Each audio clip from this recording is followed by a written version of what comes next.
ンチンコ。金太負けるな。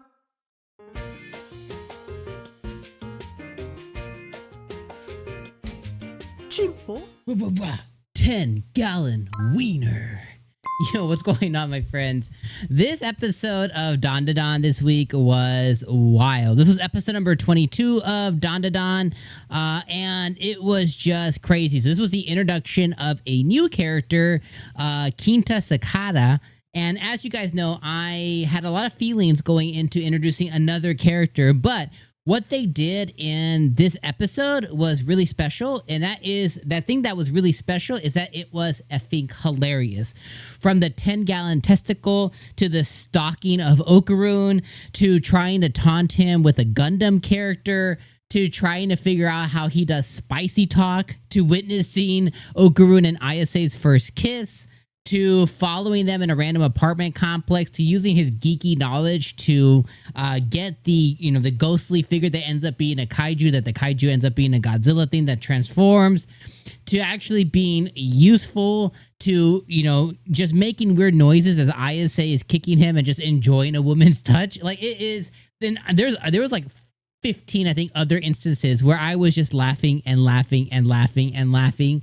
And this is the injection that the show needed. Now, the sad part, or the crappy part is that right now we're 1, 2, 3, 4, 5, 6, 7, 8, 9, 10 episodes into Dandadan. So that means we only have 2 episodes left. So as we're finally, exiting the 𝐸𝐸 arc, which I have not hidden to you guys whatsoever, that I absolutely hate 𝐸𝐸. I hated the 𝐸𝐸 arc. I think it was one of the worst arcs in Dandadan. To now we're entering this new arc with kaijus and 𝐒𝐻𝐻's second testicle, his testicles, his ball, his golden ball, to a new character in 𝐜𝐴 as we're kind of, transitioning into, we're going to be ending the season. And that just sucks so much. And for me personally, I know this is not everyone's experience. I know a few of you have expressed in the comments, and please, comment how you're feeling, especially if you clicked on the video. Lay down some comments, lay down some keyboard stuff, because I haven't been seeing enough comments lately, especially on Dandadan. But, dig into your thoughts in the comments. But, one of the things that I've seen reoccurring is a lot of times our opinions are far apart. And I think that's okay, right? It's like, I think most of you don't come because you completely agree with me. Some of you do. But some is like, oh, you're on the other angle of like, no, I like 𝐸𝐸. I thought the arc was cool. I think Evil Eye's dope. I thought the fights are cool, blah, blah, blah, blah, blah. And I think those are all valid. It was a very much a me thing. And I know my me thing is shared with others as well, to where it's like, it just wasn't my favorite. And I feel like it was long too, because we're basically 10 episodes into the season, and we exited the first season into 𝐸𝐸's arc because he took up like the last 1 or 2 episodes of last season. And then we basically spent almost all season 2 with 𝐸𝐸 as well too, and we're finally exiting that out now.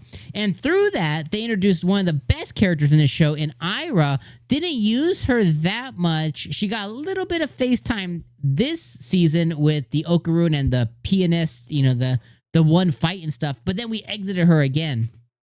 That sounds naughty, and I like it. But regardless, this episode was dope. It was awesome. I love that this 𝐜𝐴 guy has been just stalking 𝐒𝐻𝐻 and his Riz. I like how the random, was she a president or like the student council or like the student rep of his class, has been having an eye on 𝐒𝐻𝐻 as well too. I think she thinks that Ayase is bullying him, but she's in love with him. But that tells me that she's taking such notice in 𝐒𝐻𝐻. Why? Does she have a thing for 𝐒𝐻𝐻 as well too? And if she does, that's interesting. And from 𝐜𝐴's eyes, he has now Ayase as his main B. He's got Aira as his second B. Now he's got this other girl. 𝐜𝐴's like, yo, this is the harem guy. This is the Riz Meister. And he looks like me, just skinnier. So I think that is just funny. And even on his first meeting with Ayase, she's like, oh, you look like you would be his friend, which is a total diss as well, too. So, not to be really long and forewind on this episode, but this was really, really funny stuff. And this is the injection of comedy that I really feel the show needed, because it is 1 part action, 1 part supernatural. I mean, would you consider like sci-fi as well too? Like, so 1 part action, 1 part, like, it's a pie. It's a 4-part pie. 1 part action, 1 part sci-fi, 1 part supernatural, 1 part comedy. but that comedy is more spread across the pie. So it's like we got 3 slices and comedy just kind of spread like marinara sauce on it. But sometimes we just get a little less. And that you really, I think you really feel that, or at least I know I really feel that in certain episodes to where like this just wasn't funny.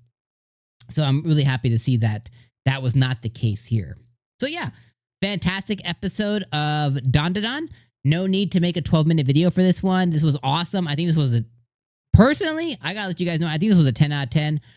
Legitimately, I probably can find fault in it. So we'll end on, I think this was a 9 out of 10 episode. I think that makes that's extremely glorifying and that she's extremely praiseworthy.